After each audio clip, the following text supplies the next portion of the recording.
Hello everyone, welcome back to AK Poly. दोस्तों, हम सब बीएमई में चैप्टर नंबर 9 की स्टडी कर रहे हैं, जिसका नाम है स्प्रिंग्स और जिसका ये लेक्चर नंबर दोस्तों 2 है। और इससे पहले जो है हमने चैप्टर नंबर 9 के फर्स्ट लेक्चर प्रोवाइड कर दिए हैं, जिसमें दोस्तों हम सब जितने भी इस चैप्टर से रिलेटेड इम्पॉर्टेंट डिफिनेशन वाले पार्ट थे उनको हमने फर्स्ट लेक्चर में कवर करा दिए हैं। यदि उसे ना देखे हो तो जरूर देख लीजिए, क्योंकि दोस्तों वो एग्जाम के दृष्टि से महत्वपूर्ण बहुत है, ठीक है ना। और जहाँ तक है दोस्तों, इस वाले लेक्चर में हम सब 3 टॉपिक कवर करेंगे, ठीक है, जो कि डिफिनेशन वाले सिर्फ 3 ही टॉपिक बचे हुए हैं, ठीक है ना। जिसमें सबसे पहला है लीफ स्प्रिंग संबंधी प्रमुख पद, मतलब फार्मूले जितने भी हैं, ठीक है ना। और दूसरा जो है वो रहेगा बंद हेलिकल स्प्रिंग किसे कहते हैं, और इससे रिलेटेड जितने भी फार्मूले हैं उन्हें हम सब देखेंगे। और तीसरा टॉपिक ये है कि हेलिकल स्प्रिंग संबंधी जितने भी परिभाषाएं हैं, ठीक है ना, हेलिकल स्प्रिंग संबंधी जितने भी परिभाषाएं हैं उनको हम सब देखेंगे, और उनसे रिलेटेड भी जितने फार्मूले हैं उनको भी हम सब इस लेक्चर नंबर 2 में कवर करेंगे, ठीक है। और दोस्तों और बचेगा जो कि एक लेक्चर और इसका प्रोवाइड करेंगे, जो कि लेक्चर नंबर 3 रहेगा। उसमें जो है इस चैप्टर नंबर 9 से रिलेटेड जितने भी न्यूमेरिकल रहेंगे उनको हम सब उसमें अच्छे से कवर कर लेंगे, ठीक है, जिससे ये चैप्टर नंबर 9 पूरा अच्छे से समाप्त हो जाएगा, ठीक है ना। तो दोस्तों इस लेक्चर में बस हम लोग 3 टॉपिक कवर करेंगे, ठीक है। उसके बाद लास्ट टॉपिक हमारा न्यूमेरिकल वाला पार्ट रह जाएगा, जिसे हम सब अगले लेक्चर में कवर कर लेंगे अच्छे से। ओके, बोलिए इतना समझ पाए? तो चलिए दोस्तों, अब हम सब स्टार्ट करते हैं स्टेप बाय स्टेप, ठीक है ना। तो ध्यान दीजिएगा, देखिए दोस्तों, और एक चीज ध्यान दीजिएगा, देखिए जितने भी यहाँ फार्मूले हैं इनको हम आपको अच्छे तरीके से पूरा रटवा देते हैं, ठीक है ना। क्योंकि दोस्तों इसका जो डेरिवेशन एग्जाम में नहीं पूछता है, ठीक है ना, मतलब इसे सिद्ध करने के लिए नहीं पूछता है, ड्राई करने के लिए नहीं देता है, ठीक है ना। इसको सिर्फ आपका न्यूमेरिकल ही पूछता है इसमें, ठीक है ना। इसलिए आपको सीधे सीधे हम जो है फार्मूले आपको अच्छे से याद करवा दे रहे हैं, क्योंकि टाइम भी कम है, इसलिए हमारे साथ पढ़िएगा ताकि आपको अच्छे समझ में आ जाए, ठीक है ना, और आपको सीधे याद भी हो जाए, जिससे हम लोग को न्यूमेरिकल लगाने में हेल्प मिल सके, ठीक। तो ध्यान दीजिए दोस्तों। तो चलिए अब हम सब स्टार्ट करते हैं, ठीक है ना। पहले टॉपिक से देखिए क्या है, लीफ स्प्रिंग संबंधित प्रमुख पद। ओके, देखिए इसमें जो सबसे पहला रहेगा वो रहेगा स्प्रिंग पत्ती में अधिकतम नमन प्रतिबल, ठीक है ना। मतलब स्प्रिंग पत्ती में अधिकतम नमन प्रतिबल का फार्मूला जो होता है, ठीक है ना, उससे देखेंगे। ध्यान दीजिए, देखिए जो स्प्रिंग पत्ती में अधिकतम नमन प्रतिबल होता है उसे हम सब F से प्रदर्शित करते हैं, ठीक है, किससे? F से। और ध्यान दीजिए F बराबर होता है 3/2 इंटू WL/NV/T²। क्या होता है, एक बार ध्यान से पढ़िए। F बराबर 3/2 इंटू WL/NV/T²। बोलिए इतना समझ पाए? जिसमें दोस्तों ध्यान दीजिए जो W होता है ये स्प्रिंग का, देखिए यहाँ पर लिखे हुए हैं, ये स्प्रिंग पर भार होता है, और जो L होता है ये स्प्रिंग की लंबाई होती है, और जो N होता है ये पत्तियों की संख्या होती है, ठीक है ना। क्या होती है? पत्तियों की संख्या। और जो B होता है ये पत्तियों की चौड़ाई होती है, ठीक है ना। B क्या होता है? पत्तियों की चौड़ाई होती है। और जो T होता है ये थिकनेस होती है, मतलब पत्ती की मोटाई, ठीक है ना। T क्या होती है? पत्ती की मोटाई होती है। बोलिए इतना समझ पाए? तो एक बार और ध्यान दीजिए, F बराबर 3/2 इंटू WL/NV/T²। बोलिए इतना समझ पाए? अब ध्यान दीजिए दूसरा है स्प्रिंग का विस्थापन, ठीक है ना। स्प्रिंग का विस्थापन ज्ञात करने के लिए फार्मूला देखिए, देखिए स्प्रिंग का जो विस्थापन है इसे हम लोग स्मॉल h से प्रदर्शित करते हैं, ठीक है ना। इसके इक्वल होता है 3/8, क्या होता है? 3/8 इंटू WL पे क्यूब रहेगा, अपान में ENV/T³ रहता है, ठीक है ना। देखिए इसमें और इसमें अंतर क्या है, मतलब नमन प्रतिबल और विस्थापन में अंतर ये है कि यहाँ पर 3/2 है और यहाँ पर 3/8 है, ठीक है ना। मतलब 2 का घन किया जाए तो 8 होता है, ठीक। और यहाँ पर देखिए जब यहाँ पर घन किया जाएगा तो यहाँ पर L वाले लंबाई में भी यहाँ पर घन कर देंगे, ठीक है ना, जिससे ये भी मिल गया आपको। और यहाँ पर जो T है इसका जो है यहाँ पर घन लगाते हैं, क्योंकि इसमें घन वाला पोजीशन लग रहा है, ठीक है ना। इतना ध्यान दीजिएगा। और सेम चीज वही रहेगा, और यहाँ पर E अलग से रहता है, ठीक है ना। इससे आप लोग ध्यान दे सकते हैं, ठीक। देखिए तब स्प्रिंग का विस्थापन क्या हो जाएगा, H बराबर 3/8 इंटू WL पे क्यूब अपान ENV/T³, ठीक है। क्या है? ENV/T पे क्यूब। बोलिए इतना समझ पाए? और ध्यान दीजिएगा दोस्तों, अब देखिए तीसरा जो है NV पत्ती की लंबाई, ठीक है, क्या है, एनवी पत्ती की लंबाई। ये ध्यान दीजिए, जो एनवी पत्ती की लंबाई दोस्तों, यहाँ पे एक चीज ध्यान दीजिए, जो ई है ये आप लोग सोच रहे हैं क्या है ना, ध्यान दीजिए, ये जो ये प्रत्यास्थ मापांक होता है, ठीक है ना, क्या होता है, प्रत्यास्थ मापांक होता है, ठीक है, जो कि ई बराबर 2 × 10⁵ न्यूटन पर एम स्क्वायर इसका मान होता है, ठीक है ना। कितना मान होता है इसे आप लोग लिख लीजिएगा, जिससे आप लोग जब थर्ड सेमेस्टर में जाएंगे तो सॉम की स्टडी करेंगे तो उसमें जो इनको अच्छे से पढ़ेंगे आप, ठीक है ना। देखिए ई बराबर जो होता है यहाँ पर लिख दे रहे हैं फिलहाल, देखिए ई जो होता है प्रत्यास्थ मापांक होता है, ठीक है ना, प्रत्यास्थता मापांक, जो ई इक्वल टू होता है ई बराबर 2 × 10⁵ न्यूटन पर एम स्क्वायर, ठीक है ना, इसका यही मान होता है और इसका मान हम सब यहाँ पर भी यही यूज करेंगे, ठीक है ना, ये निश्चित मान होता है इसका, ठीक है ना, जहाँ भी ई मिलता है वहाँ पर इसका मान यही रख देते हैं, ठीक है। तो इससे आप लोग ध्यान दे सकते हैं कि स्प्रिंग का विस्थापन एच बराबर क्या हो जाएगा, 3/8 × WL³ अपान में NEN/BT³। बोलिए इतना समझ पाए।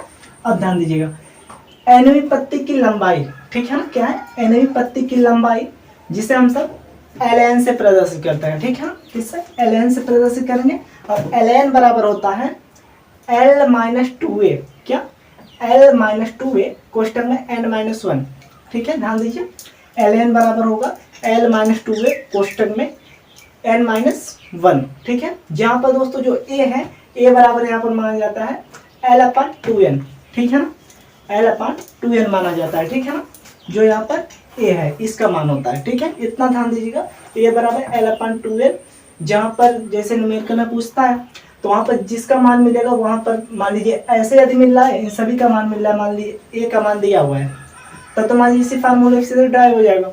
यदि नहीं दिया है, a बराबर नहीं दिया हुआ, वहाँ पर l और n का मान दिया होगा, तो यहाँ से ज्ञात करके a का मान यहाँ पर पुट कर देंगे, ठीक है। तो ध्यान दीजिए, एनवी पत्ती की लंबाई बराबर क्या हो जाएगा, ln = L-2a कोष्टक में n-1, ठीक। अब ध्यान दीजिए, स्प्रिंग का कड़ापन, ठीक है, स्प्रिंग का कड़ापन का जो फार्मूला होता है उसे हम सब यस से प्रदर्शित करते हैं, ठीक है ना, किससे प्रदर्शित करते हैं, तो यस से, ठीक, ध्यान दीजिए स्मॉल यस रहता है, ठीक है ना। अब देखिए स्प्रिंग का कड़ापन यस से प्रदर्शित करेंगे और यस बराबर जो होता है वो होता है W/H होता है, ठीक है दोस्तों, क्या होता है, W/H होता है। बोलिए इतना समझ पाए। तो अब देखिए ध्यान से, बंद हेलिकल स्प्रिंग, ठीक है ना, या फिर इसे ये भी कह सकते हैं कि बंद कुंडलीदार स्प्रिंग भी कहते हैं, ठीक है ना, आप लोग जानते हैं बंद कुंडलीदार स्प्रिंग भी हेलिकल को क्या कहते हैं, कुंडलीदार भी कहते हैं, ठीक है ना। तो इसीलिए ध्यान दीजिए, बंद हेलिकल स्प्रिंग किस कहते किसे है, ठीक है ना। तो देखिए इसकी कुंडलियां जो होती है परस्पर बहुत ही कम दूरी पर होती हैं, ठीक है ना। कुंडलियां आपको उस दिन बताए थे हम पिछले वाले लेक्चर में, जो कुंडलियां होती हैं इस तरह से होती हैं, जैसे मान लीजिए ये कोई अक्षर, एक मिनट देखिए, ये मान लीजिए कोई अक्षर, इसमें क्या होता है दोस्तों, कुंडलियां इस तरह से लगी होती हैं, आपको बताया भी था ऐसे करके लगी होती है, और ये जो होते हैं बहुत ही पास पास होते हैं, मतलब सटे हुए होते हैं एकदम मान लीजिए ऐसे होंगे, एकदम सटे हुए यहाँ पर, ठीक है। इसी यही होता है कुंडलियाँ, ठीक है ना, इन्हीं को कुंडलियाँ बोलते हैं हम सब, ये जितने भी पार्ट होते हैं इन्हें हम कुंडलियाँ कहते हैं, ठीक है। तो इससे जो कुंडली होती है पास पास में होती हैं, ठीक, जो बंद हेलिकल स्प्रिंग होती हैं उसमें क्या आती हैं, इसकी कुंडलियाँ परस्पर बहुत ही कम दूरी पर होती हैं, और ध्यान दीजिए, और स्प्रिंग अक्ष के लंब रूप मानी जाती हैं, क्या है, और स्प्रिंग अक्ष के लंब रूप मानी जाती हैं, ठीक है ना, स्प्रिंग का जो ये अक्ष है इसके लंब रूप माने जाते हैं। बोलिए इतना समझ पाए। आई होप दोस्तों अब ये अच्छे समझ पाएंगे। तो चलिए अब जो है हम सब इसे रफ करेंगे और देखेंगे बंद हेलिकल संबंधी जितने भी फार्मूले हैं उनको भी देख लेते हैं, ठीक है ना। बट इसको दोस्तों आप लोग अच्छे से याद कर लीजिएगा, ठीक है ना। लाइट भी चली गई बट कोई बात नहीं दोस्तों, आपको अच्छे दिख रहा होगा, ठीक है ना। तो चलिए इससे जो रफ करते हैं और अब देख लेते हैं बंद हेलिकल स्प्रिंग संबंधित प्रमुख फार्मूलों को, ठीक है ना।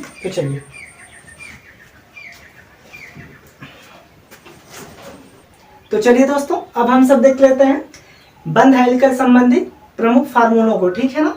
तो दोस्तों ध्यान दीजिएगा, देखिए इसमें सबसे पहला फार्मूला हमारा ये रहेगा कि स्प्रिंग तार में मरोड़ कोण के बारे में, ठीक है ना। तो ध्यान दीजिए स्प्रिंग तार में मरोड़ कोण को जो है हम सब थीटा से प्रदर्शित करते हैं, किससे, तो थीटा से। तो थीटा बराबर होता है 64 WR पे R का स्क्वायर इंटू एन अपान में G इंटू डी के घात 4 होता है। ठीक है ना, फिर से बात ध्यान दीजिए, थीटा बराबर 64 WR स्क्वायर इंटू एन अपान में G इंटू डी के घात 4 होता है। ठीक है ना, याद करते हुए चलिए और ध्यान दीजिए। जहां पर दोस्तों यहाँ पर देखिए ध्यान से, जो R होता है ये स्प्रिंग कुंडलियों की त्रिज्या होती है। ठीक है, जो R होता है ये स्प्रिंग कुंडलियों की त्रिज्या होती है, और जो N होता है ये स्प्रिंग कुंडलियों की संख्या होती है। ठीक है ना, जो N होता है स्प्रिंग कुंडलियों की संख्या होती है। बोले इतना समझ पाए। और जो ये G होता है ये किसी पदार्थ का है, बट इसमें हम लोग किस पदार्थ का स्टडी कर रहे हैं, तो स्प्रिंग का। ठीक है ना, तो स्प्रिंग का जो है ये कर्तन मापांक होता है, जिसे हम सब G से प्रदर्शित करते हैं। ठीक है ना, इतना ध्यान दीजिएगा, क्या होता है ये स्प्रिंग का कर्तन मापांक होता है। और D क्या होता है, ये जो स्प्रिंग है स्प्रिंग कुंडलियों की जो होता है ये व्यास होता है, मतलब डाया होता है। ठीक है ना, जो D होता है। बोले इतना समझ पाए।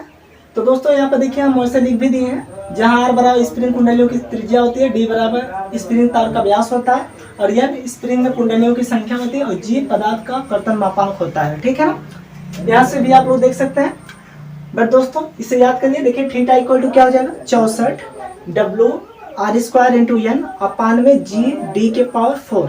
ठीक है ना, अब देखिए ध्यान से, दूसरा है स्प्रिंग का विस्थापन। ठीक है ना, बट दोस्तों आप सब ये देख रहे होंगे कि स्प्रिंग का विस्थापन यहाँ पर डेल से प्रदर्शित किए हैं। ठीक है, बट इससे पहले भी हम स्प्रिंग का विस्थापन ही देखे थे, बट वहां पर स्मॉल h से प्रदर्शित किए थे। ठीक है ना, बट उसमें अंतर इतना है दोस्तों कि वो जो था वो लिप स्प्रिंग संबंधी फार्मूले थे, और यहाँ पर क्या है बंद हेलिकल संबंधी फार्मूले हैं। ठीक है ना, इसलिए इसमें अंतर है। ठीक है ना, तो ध्यान दीजिएगा, न्यूमेरिकल में जैसा क्वेश्चन आपको पूछेगा बंद हेलिकल से संबंधित पूछेगा तो स्प्रिंग का विस्थापन डेल मानेंगे और ये वाला फार्मूला यूज करेंगे, और यदि लिफ स्प्रिंग संबंधित न्यूमेरिकल देता है तो उसमें आप लोग स्प्रिंग का विस्थापन जो H वाला फार्मूला है उसे आप लोग मानेंगे। ठीक है ना, आइए समझ पाएंगे। तो चलिए देखिए, स्प्रिंग का विस्थापन जो होता है इसे हम डेल से प्रदर्शित करते हैं, तो डेल बराबर होता है 64 WR पे क्यूब इंटू एन अपान में जी डी के पावर 4 होता है। ठीक है ना, जी इंटू डी के घात 4 होता है। बोले ये भी समझ पाए। इसे ध्यान दीजिए, स्प्रिंग का विस्थापन डेल से प्रदर्शित करते हैं, तो डेल बराबर होता है 64 WR के घात 3 इंटू एन बटे जी इंटू डी के पावर 4। बोलिए इतना समझ पाए। अब ध्यान दीजिए दोस्तों, देखिए तीसरा फार्मूला है स्प्रिंग तार में अधिकतम कर्तन प्रतिबल। ठीक है ना, क्या है स्प्रिंग तार में अधिकतम कर्तन प्रतिबल, जिसे हम सब Q से प्रदर्शित करते हैं। किससे, Q से। ठीक है, इतना ध्यान दीजिएगा, स्प्रिंग तार में अधिकतम कर्तन प्रतिबल को हम सब Q से प्रदर्शित करते हैं। तो Q बराबर फार्मूला जो होता है दोस्तों वो ये होता है कि 16 WR। ठीक है ना, मतलब 16 इंटू W इंटू R अपान में पाई डी पे क्यूब होता है। ठीक है ना, क्या होता है पाई डी पे क्यूब। पाई का मान आप लोग जानते हैं 22/7 होता है, या फिर दशमलव में लिया जाए तो 3.14 होता है। ठीक है ना, तो ये चीज है। देखिए 16 WR अपान पाई डी पे क्यूब होता है। ठीक है ना, क्यूब बराबर मतलब स्प्रिंग तार में अधिकतम कर्तन प्रतिबल बराबर। बोलिए इतना समझ पाए। तो चलिए अब देख लेते हैं हम सब कि हेलिकल स्प्रिंग संबंधी जितने भी प्रमुख परिभाषाएं हैं उनके बारे में। ठीक है ना, तो ध्यान दीजिएगा। देखिए पहला था विकृत ऊर्जा। ठीक है, क्या होता है दोस्तों, विकृत ऊर्जा होता है। ठीक है ना, पहला हम सब क्या पढ़ेंगे विकृत ऊर्जा के बारे में। तो ध्यान दीजिए विकृत ऊर्जा होती क्या है। ठीक है, देखिए विकृति होने के कारण, ठीक है ना, विकृति होने के कारण किसी स्प्रिंग में एकत्र हुई ऊर्जा को विकृत ऊर्जा कहते हैं। ठीक है ना दोस्तों, एक चीज आप यहाँ पर पढ़े होंगे विकृत। ठीक है ना, देखिए वैसे यहाँ पर हालांकि इसका उतना इम्पोर्टेंट जरूरत नहीं है कि विकृत होता क्या है। ठीक है, बट जो थर्ड सेमेस्टर में आप लोग जब जाएंगे तो जो सोम है मतलब स्ट्रक्चरल ऑफ मैकेनिक्स, ठीक है ना, तो उसमें आप लोग इन सब की स्टडी बहुत ही अच्छे तरीके से करेंगे। ठीक है ना, क्योंकि उसमें सारा बेस ऐसे ही है, मतलब विकृत है, यहाँ पर प्रतिबल देख रहे हैं, कर्तन प्रतिबल किसे कहते हैं, ये सारी चीजें नमन प्रतिबल सभी उसमें पढ़ेंगे। ठीक है ना, पूरे अच्छे से। ठीक, क्योंकि दोस्तों वो बहुत ही इंपॉर्टेंट सब्जेक्ट है और सिविल इंजीनियरिंग के लिए बहुत ही महत्वपूर्ण है, वो मैकेनिकल इंजीनियरिंग के लिए भी होता है। ठीक है, जिसे मैकेनिकल इंजीनियरिंग में वो मॉस के नाम से आता है और सिविल इंजीनियरिंग में सोम के नाम से आता है। ठीक है ना, तो ध्यान दीजिए ये जो विकृत होता है फिलहाल हम आपको बता दे रहे हैं। बट आप लोग आगे जाके इसे पढ़ेंगे अच्छे से, ठीक है ना। देखिए जो विकृत होता है वो देखिए किसी वस्तु पे कोई बाह्य बल कार्य करता है तो वस्तु के वास्तविक लंबाई तथा वस्तु में परिवर्तन हुए लंबाई के अनुपात को ही हम लोग विकृत कहते हैं। बोलिए इतना समझ पाए।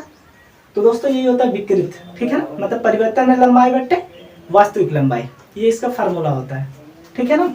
अब ध्यान दीजिए, तो देखिए विकृत ऊर्जा किसे कहेंगे, विकृत होने के कारण किसी स्प्रिंग में, ठीक है ना, एकत्र हुई ऊर्जा को विकृत ऊर्जा कहते हैं। बोलिए इतना समझ पाए। और ध्यान दीजिए दूसरा है प्रमाण विकृत ऊर्जा। क्या है प्रमाण विकृत ऊर्जा, तो ध्यान दीजिए यह बिना अस्थायी विरूपण के, ठीक है ना, विरूपण मतलब बिना विस्थापन के, ठीक है ना, ध्यान दीजिए यह बिना अस्थायी विरूपण के किसी स्प्रिंग में एकत्र की जा सकने वाली अधिकतम विकृत ऊर्जा होती है, ठीक है ना। जो प्रमाण विकृत ऊर्जा होती है यह बिना अस्थायी विरूपण के, ठीक है ना, किसी स्प्रिंग में एकत्र की जा सकने वाली अधिकतम विकृत ऊर्जा होती है। बोलिए इतना भी समझ पाए। अब ध्यान दीजिएगा तीसरा है प्रमाण भार, ठीक है ना। देखिए प्रमाण भार किसे कहेंगे, देखिए ये किसी स्प्रिंग पर लगने वाला, ठीक है ना, ये किसी स्प्रिंग पर लगने वाला वह अधिकतम भार है जिससे स्प्रिंग में अस्थायी विरूपण न हो, ठीक है ना। देखिए जो प्रमाण भार है यह किसी स्प्रिंग में उत्पन्न मतलब लगने वाला वो अधिकतम भार होता है जिससे उस स्प्रिंग में अस्थायी विरूपण न हो, ठीक है ना। और ध्यान दीजिए चौथा है प्रमाण प्रतिबल, ठीक है ना। ध्यान दीजिए प्रमाण प्रतिबल किसे कहेंगे, ठीक है। तो देखिए यह प्रमाण भार लगने पर, ठीक है ना, यह प्रमाण भार लगने पर किसी स्प्रिंग में उपजा अधिकतम प्रतिबल होता है, ठीक है ना।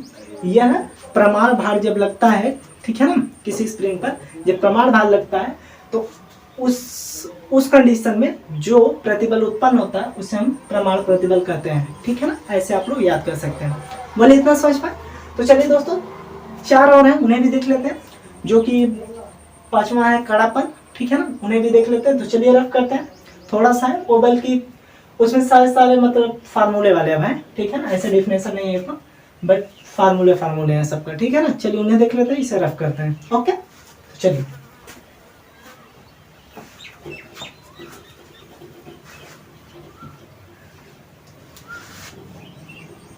दोस्तों आप लोगों का एग्जाम बहुत ही नज़दीक आ गया है, मुझे तैयारी बढ़िया से करते रहिए, ठीक है ना।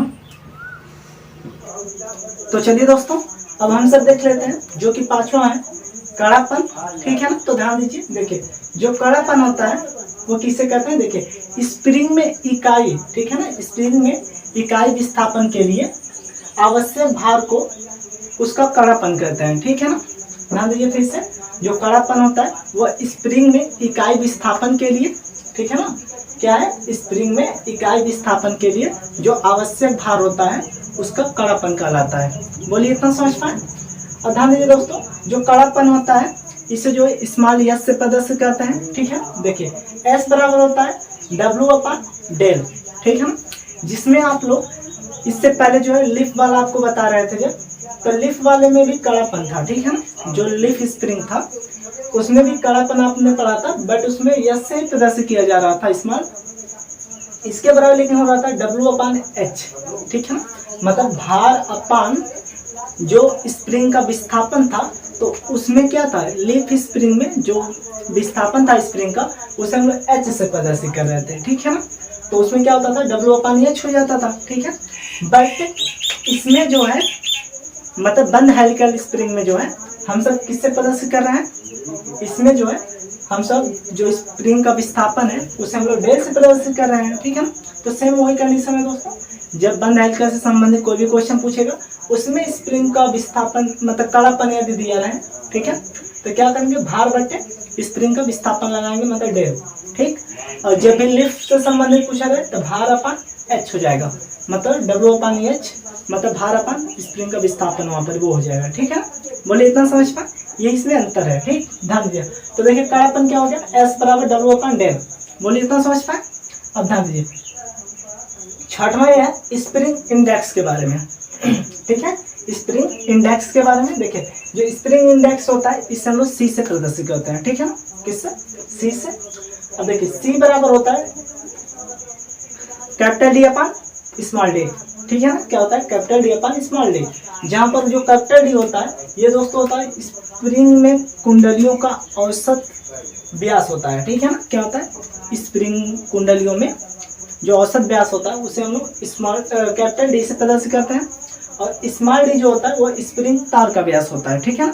स्प्रिंग तार का व्यास स्मॉल डी से प्रदर्शित करते हैं। और स्प्रिंग कुंडलियों में जो औसत चाल का व्यास होता है उसे हम सब कैपिटल डी से प्रदर्शित करते हैं। बोलिए इतना समझ पाए। तो अब देखिए सातवां है स्वतंत्र लंबाई, ठीक है ना। क्या है स्वतंत्र लंबाई। स्वतंत्र लंबाई देखिए दोस्तों इसे किससे प्रदर्शित करते हैं तो LF से, ठीक है ना। किससे देखिए स्वतंत्र मतलब फ्री लेंथ, इंग्लिश में बोलते हैं ना फ्री लेंथ। तो इसीलिए फ्री लेंथ को क्या लेंथ को L से प्रदर्शित कर देंगे और फ्री को स्मॉल f से, ठीक है ना। तो वही होता है LF बराबर होगा हमारा LP प्लस डेल P हो जाएगा, ठीक है ना। क्या होगा LP प्लस डेल P हो जाएगा। ध्यान दीजिए देखिए जहाँ पर LP जो होता है भार P के, ठीक है ना। ये देखिए P जो होता है क्या है ये भार है, ठीक है ना, प्रेशर। ध्यान दीजिए देखिए तो भार P के प्रभाव में स्प्रिंग का संपीड़न लंबाई होता है, ठीक है ना। देखिए भार P के संपीड़न में जो लंबाई होता है उसे हम लोग LP कहते हैं, ठीक। और जो डेल P है ये भार P में स्प्रिंग पर विस्थापन होता है, ठीक है ना। ये संपीड़न नहीं ये बल्कि विस्थापन होता है। जो डेल P होता है ये क्या होता है ये भार P में स्प्रिंग का विस्थापन होता है। बोलिए इतना समझ पाए। तो अब ध्यान दीजिए आठवां है ठोस लंबाई, ठीक है। क्या है ठोस लंबाई। ठोस लंबाई को इंग्लिश में क्या कहते हैं दोस्तों सॉलिड लेंथ, ठीक है ना। सॉलिड लेंथ कहने की वजह से लेंथ मतलब लंबाई L, सॉलिड मतलब S। बोलिए इतना समझ पाए। इसीलिए LS से प्रदर्शित करते हैं। और LS बराबर होता है D इंटू N। क्या होता है D इंटू N। जहाँ D क्या होता है तो स्प्रिंग में तार का व्यास होता है, ठीक है ना। D क्या होता है स्प्रिंग तार का व्यास होता है। और N क्या होता है तो स्प्रिंग में कुंडलियों की संख्या होती है, ठीक है। स्प्रिंग में कुंडलियों की संख्या। बोलिए इतना समझ पाए। तो ध्यान दीजिएगा दोस्तों ठोस लंबाई मतलब LS बराबर D गुणे N हो जाएगा। स्वतंत्र लंबाई LF बराबर LP प्लस डेल P हो जाएगा। और स्प्रिंग इंडेक्स मतलब C बराबर कैपिटल D अपन स्मॉल d हो जाता है। और कड़ापन बराबर मतलब S बराबर W अपन डेल हो जाता है। आई होप दोस्तों आपको अच्छे समझ पाएंगे। तो दोस्तों इस लेक्चर में बस ये 3 टॉपिक जो कि हमारे डेरिवेशन और न्यूमेरिकल से संबंधित सूत्र वाले थे, ठीक है ना, इनको देख लिया। और जस्ट अगले लेक्चर में हम लोग बहुत ही जल्द मिलेंगे जिसमें हम सब चैप्टर नंबर 9 से रिलेटेड जितने भी न्यूमेरिकल लेंगे उन्हें हम लोग एक अच्छे वे में और पूरे हर एक टाइप के, ठीक है ना, पूरे अच्छे से कवर कर लेंगे हर एक क्वेश्चन को, ठीक है। तब तक के लिए दोस्तों अच्छे से पढ़ते रहिए। और यदि हमारे चैनल पे आप नए हैं तो इसे शेयर सब्सक्राइब और लाइक जरूर कर लीजिए। और बेल आइकन दबाना बिल्कुल मत भूलिए ताकि हमारे द्वारा बनाए गए सबसे पहले वीडियो आप तक पहुँचे, ठीक है ना।